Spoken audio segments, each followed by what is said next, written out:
The other day I was in the sauna and I almost didn't move from my original spot because I thought people would think it was weird. It was me and like 4 or 5 other people in there, and I sat closest to the door, which is the least hot spot away from the rocks. And the spot was alright, but I wanted the heat. But all I was thinking in my head was just hesitation to even get closer to the rocks, to stand there, sit near there, or just get up from my spot in general. No one was stopping me. It's not like I couldn't. But what was making me initially hesitate is just thinking people might think it looks weird. In my head, I was just thinking, I want to stand right next to the rocks to get all the heat right there, just as close as possible. But no one else was doing that. Everyone was just sitting on their phones, doing their own thing. And then I realized, why do I care? And the only reason why I cared was just this hesitation in my mind of other people's thoughts or perceptions about what I'm doing. So then I just stood up and walked right over to the rocks and just stood there as close as possible. Felt all the heat, felt amazing. Then another thought came that made me hesitate, was to just stretch and stuff.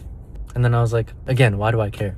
So, I was just standing there, stretching out after my workout, so I was tight and I felt even better. While I'm doing all that, nobody cared. Everyone just minded their business, looked at their phones. It didn't matter. And it made me think, how many times do we hold ourselves back just because of the thought of people watching or judging? Because most of the time they're not, because they're just living their own life. And even if they are, who cares? So this is really a reminder to myself and to y'all to not let these outside opinions or thoughts or judgments or whatever it is stop you from what you actually want to do. Because all in all, the only one stopping you is you.